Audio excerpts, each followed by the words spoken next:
हम लोग पहली या दूसरी क्लास में पढ़ते थे ओ, आ, हरस्व ई, दीर्घ ई, हरस्व ऊ, दीर्घ ऊ, री।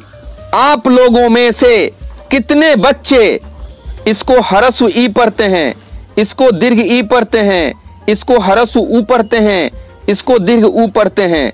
यदि पढ़ते हैं तो दिल से, सच्चे मन से मुझे कमेंट करके लिखिए। यदि आप नहीं पढ़ते हैं तो भी आप कमेंट करके लिखिए कि सर जी मैंने इस वीडियो को देखकर कुछ सीखा है।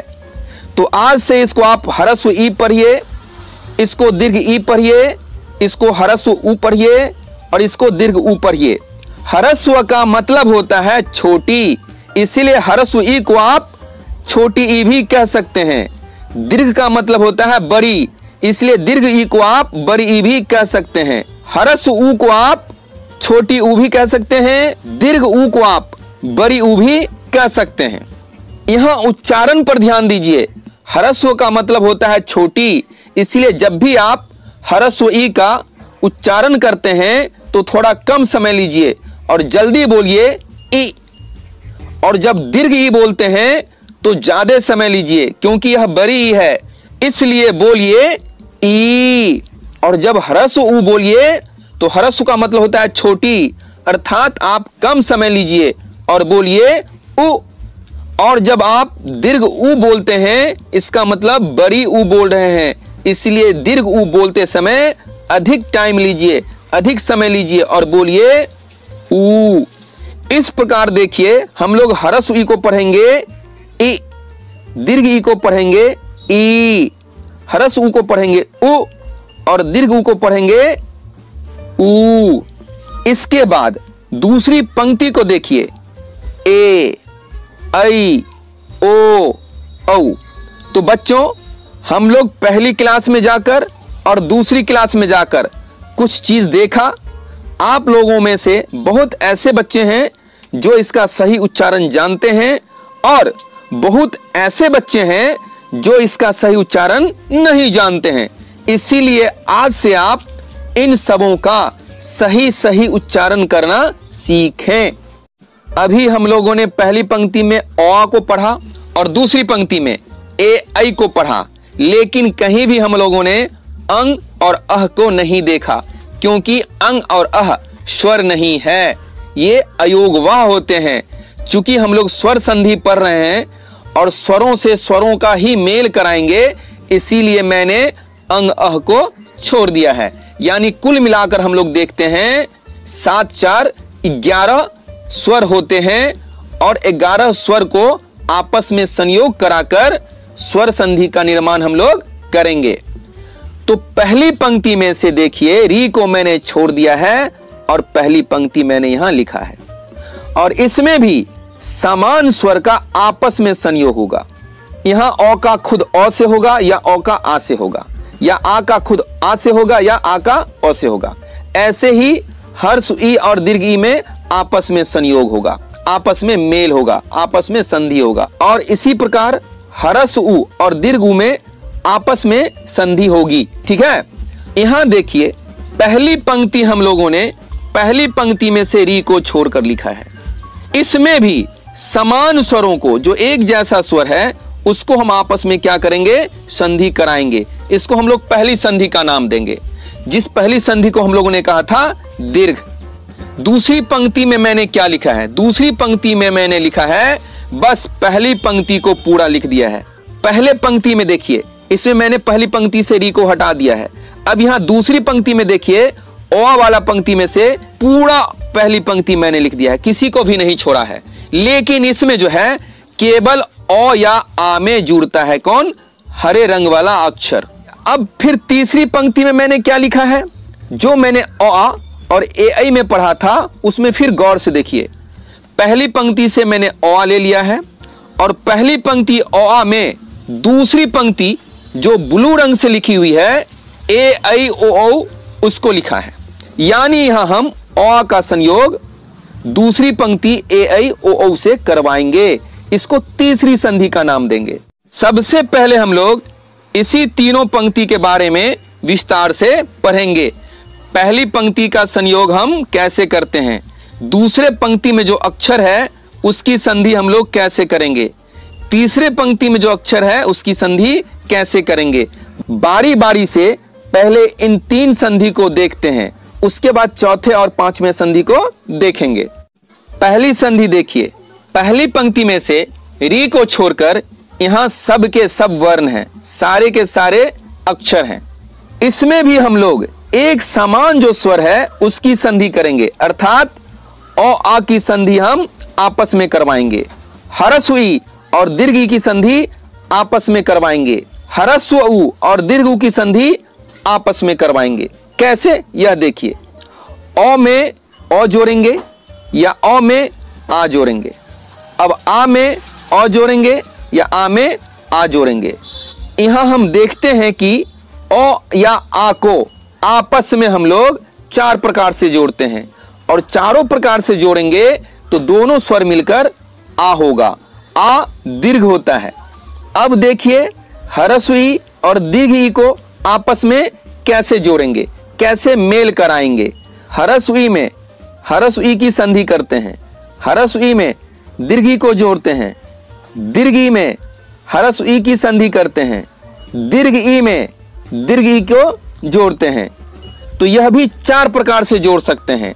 यहां भी देखिए, जब हम ह्रस्व ई और दीर्घ ई को आपस में जोड़ेंगे, आपस में संधि कराएंगे, आपस में मेल कराएंगे, तो दोनों मिलकर दीर्घ ई बन जाता है। इसमें भी ई बनता है लेकिन दीर्घ ई बनता है। अब देखिए, जब हम ह्रस्व उ और दीर्घ उ को आपस में संयोग कराएंगे, आपस में मेल कराएंगे, तो क्या होता है। ह्रस्व उ के साथ ह्रस्व उ को जोड़ सकते हैं, ह्रस्व उ के साथ दीर्घ उ को जोड़ सकते हैं, दीर्घ उ के साथ ह्रस्व उ को जोड़ सकते हैं, दीर्घ उ के साथ दीर्घ उ को जोड़ सकते हैं। यहां भी हम लोगों ने देखा कि ह्रस्व उ और दीर्घ उ को आप 4 प्रकार से जोड़ सकते हैं, और चारों प्रकार से जब जोड़ेंगे तो इसमें भी दीर्घ उ बनेगा। यहां हम लोगों ने देखा पहली पंक्ति में आ बनता है, अर्थात दीर्घ बन जाता है। दूसरी पंक्ति में भी दीर्घ ई बनता है, यहां भी दीर्घ बनता है। तीसरी पंक्ति में भी दीर्घ उ बनता है, यहां भी दीर्घ बनता है। इसीलिए इस संधि का नाम दीर्घ संधि पड़ा। अभी हम लोगों ने पहली पंक्ति में से री को छोड़कर जो एक समान स्वर बच गया था उसकी संधि हम लोगों ने कराई। अब हम क्या करते हैं, पहली पंक्ति को लिख लेते हैं और दूसरी पंक्ति को छोड़ देते हैं, यानी औ या आ की संधि हम पहली पंक्ति में ही जो हरे रंग का अक्षर है उससे कराएंगे। कैसे, यह हम देखते हैं। दूसरी संधि देखिए, औ आ का संधि हम पहली पंक्ति में ही हरे रंग में जो अक्षर लिखा हुआ है उससे कराएंगे। यहां पहला खंड हो गया औ या आ, और दूसरे खंड में आया ह्रस्व ई, दीर्घ ई, ह्रस्व उ, दीर्घ उ और री। यहां हम लोग हरे कलर का वर्ण केवल औ या आ में जोड़ेंगे, यानी औ या आ में जब हम ह्रस्व ई या दीर्घ ई जोड़ते हैं तो ए बनता है। आप औ में जोड़िए या आ में जोड़िए, क्या जोड़िए, ह्रस्व ई जोड़िए या दीर्घ ई जोड़िए, किसी भी अवस्था में ए होगा, दोनों मिलकर, यानी दोनों मिलकर एक नया स्वर बनाता है। फिर देखिए, औ या आ में आप ह्रस्व उ को जोड़ सकते हैं या दीर्घ उ को जोड़ सकते हैं, तो किसी भी अवस्था में ये दोनों मिलकर ओ का निर्माण करेंगे, ओ में बदल जाएंगे। या आप औ या आ में री को जोड़ सकते हैं।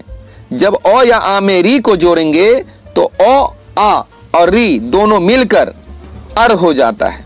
व्याकरण में विद्वान लोग जिन्होंने व्याकरण लिखा है, मैंने नहीं लिखा है, आपने भी नहीं लिखा है, हजारों वर्ष पहले विद्वान लोगों ने लिखा है।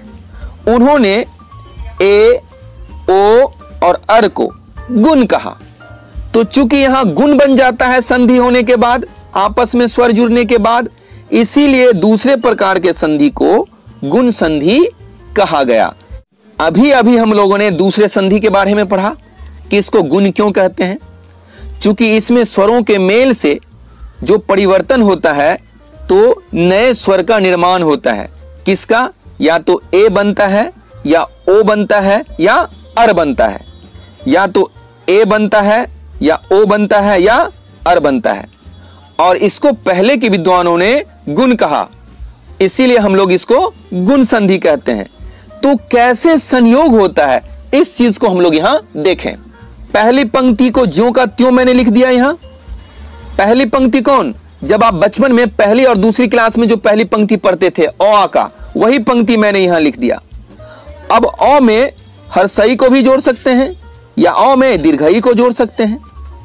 अब आ में हर्षई को जोड़िए या आ में दीर्घ ई को जोड़िए।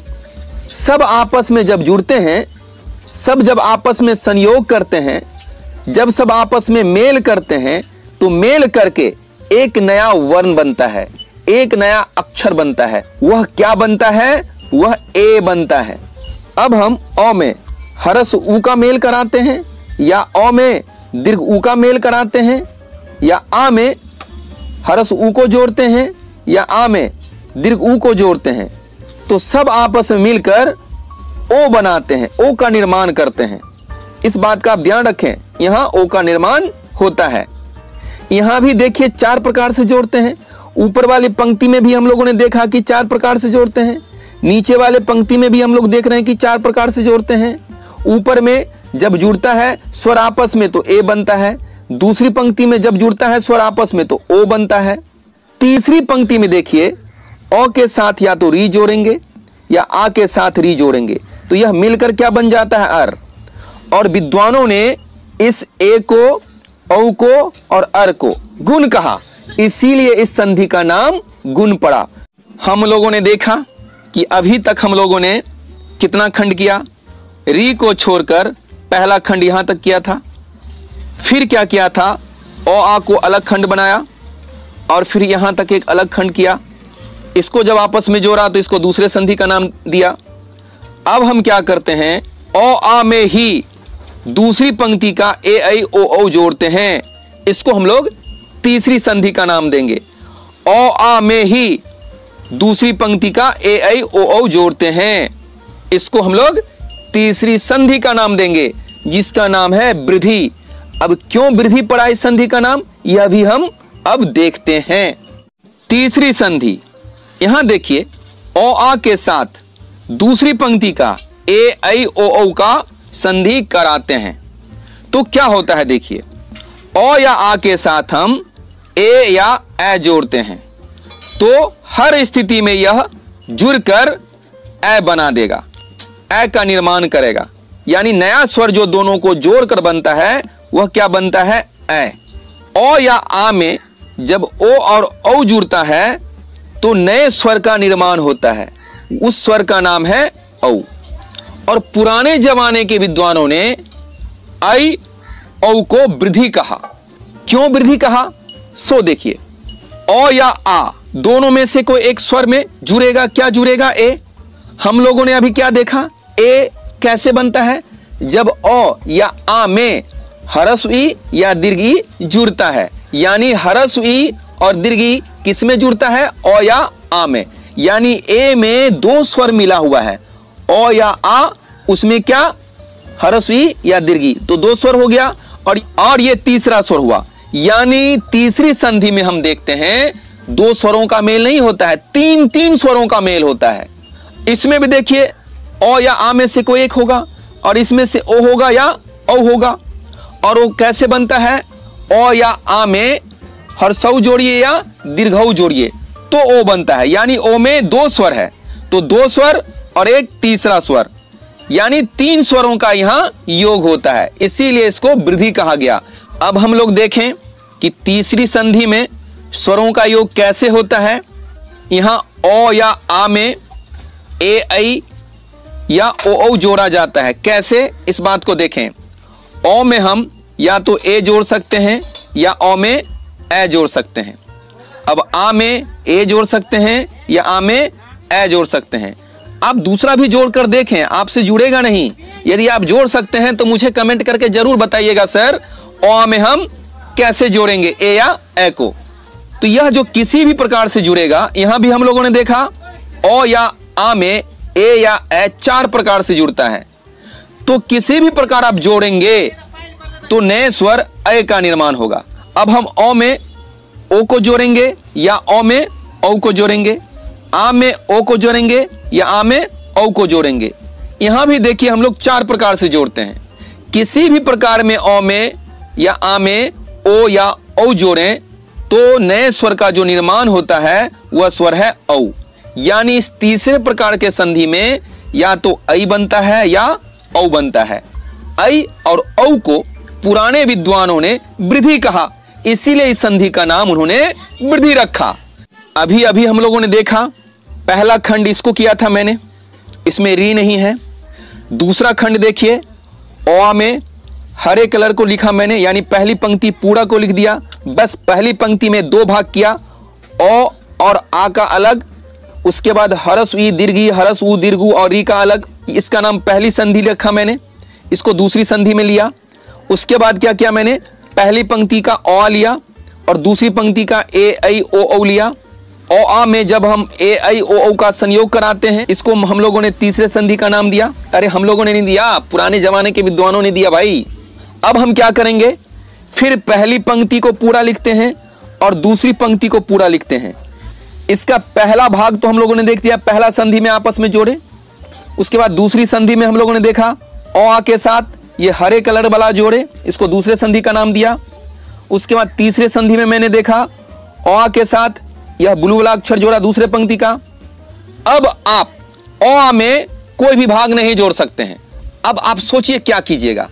अब हम क्या करते हैं, इस हरे वाले भाग में कोई भी अन्य स्वर जोड़ सकते हैं या इस ब्लू वाले भाग में कोई भी अन्य स्वर जोड़ सकते हैं।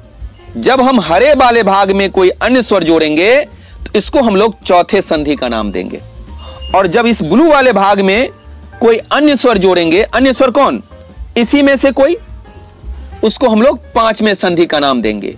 तो चलिए हम लोग आगे बढ़ते हैं और चौथे संधि को और 5वें संधि को सीखते हैं। चौथी संधि को देखिए, यह बहुत लंबा लगता है देखने में, लेकिन बहुत छोटा है। बस समझने का प्रयास कीजिए। बस हरे कलर में जो लिखा हुआ है उसी में जोड़ना है, कोई भी अन्य स्वर। हरे कलर में जो पहला वर्ण हरस्व ई है उसमें आप औ जोड़ सकते हैं या आ जोड़ सकते हैं या हरस्व ऊ जोड़ सकते हैं या दीर्घ ऊ जोड़ सकते हैं या री जोड़ सकते हैं या ए जोड़ सकते हैं या ए जोड़ सकते हैं या ओ जोड़ सकते हैं या औ जोड़ सकते हैं। हरस्व ई में जोड़िएगा तो हरस्व ई बदल जाता है यौ में, और हरस्व ई से जो पहले व्यंजन होता है, पहले मतलब इस तरफ, वह व्यंजन आधा हो जाता है। और हर्षई में जो भी स्वर जुड़ता है उसकी मात्रा यौ में लग जाती है। दीर्घ ई में जब औ या आ या हरस ऊ या दीर्घ ऊ या री या ए या ए या ओ या औ जोड़ते हैं तो दीर्घ ई बदलकर य हो जाता है, और दीर्घ ई से पहले जो भी व्यंजन होता है वह आधा हो जाता है, और दीर्घ ई के बाद जो भी स्वर होता है उसकी मात्रा य में लग जाती है। अब देखिए, हरस ऊ में जब ओ या आ या हरस ई या दीर्घ ई या री या ए या ऐ या ओ या औ जोड़ते हैं तो हरस ऊ बदलकर वह हो जाता है, और हरस ऊ से पहले जो व्यंजन होता है वह आधा हो जाता है, और हरस ऊ के बाद जो भी स्वर आता है उसकी मात्रा वह में लग जाती है। दीर्घ ऊ में जब ओ या आ या हरस ई या दीर्घ ई या री या ए या ऐ या ओ या औ जुड़ता है तो दीर्घ ऊ बदलकर वह हो जाता है, और दीर्घ ऊ से पहले जो व्यंजन होता है वह बदलकर आधा हो जाता है, और दीर्घ ऊ में जो भी जुड़ा होता है, जो भी स्वर जुड़ा होता है उसकी मात्रा व में लग जाती है। जब री में ओ या आ या हरस ई या दीर्घ ई या ए या या ओ या औ जुड़ता है तो री बदलकर र हो जाता है, और री से पहले जो व्यंजन होता है वह आधा हो जाता है, और री में जो भी स्वर जुड़ा रहता है उसकी मात्रा र में लग जाती है। मेरे विचार से प्यारे विद्यार्थियों, आप मेरी बात को खूब अच्छी तरह समझ गए होंगे। मुझे पूर्ण विश्वास है कि चौथे संधि में क्या होता है खूब अच्छी तरह आप समझ गए होंगे। एक बार दोबारा से इसको देखिए। ह्रस्व ई या दीर्घ ई में ह्रस्व ई या दीर्घ ई को छोड़कर कोई भी अन्य स्वर जोड़ सकते हैं। दोनों ही अवस्था में य बनता है। कौन बनता है? य। ई बदलकर य हो जाता है। जब हम लोग ह्रस्व उ और दीर्घ उ में ह्रस्व उ और दीर्घ उ को छोड़कर कोई भी अन्य स्वर जोड़ते हैं तो ह्रस्व उ या दीर्घ उ बदलकर व हो जाता है। और जब हम लोग री में री को छोड़कर कोई अन्य स्वर जोड़ते हैं तो री बदलकर र हो जाता है। इस बात का आप ख्याल रखें। यहां देखिए, जब किसी स्वर में संयोग होता है तो 3 अक्षर का निर्माण होता है। पहला है य, दूसरा है व, तीसरा है र। तो तीनों अक्षर में से पहला स्थान किसका है? य का। इसलिए पुराने जमाने के विद्वान लोगों ने य के नाम पर ही इसका नाम रख दिया, यन। इसलिए इस संधि का नाम यन संधि पड़ गया। 5वीं संधि ए ऐ ओ औ में जब अन्य स्वर जोड़ते हैं तो कैसे जोड़ते हैं, आइए देखते हैं। ए में जब भी कोई अन्य स्वर जुड़ता है तो ए बदलकर ऐ हो जाता है और ए के बाद जो भी मात्रा है य में लग जाती है।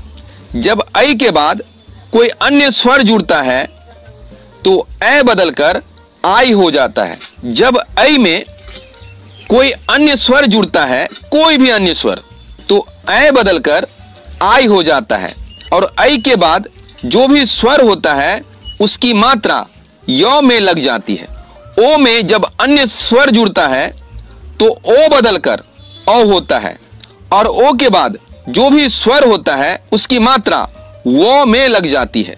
औ के बाद जब अन्य स्वर जुड़ता है तो औ बदलकर आव हो जाता है और औ के बाद जो भी स्वर होता है उसकी मात्रा वो में लग जाती है।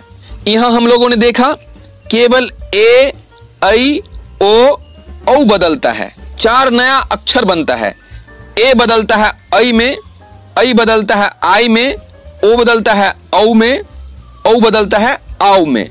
इस बात का आप हमेशा ध्यान रखें और बाद में जो स्वर होता है वह मात्रा के रूप में य में जुड़ता है, य में या व में जुड़ता है। इस बात का आप हमेशा ध्यान रखेंगे।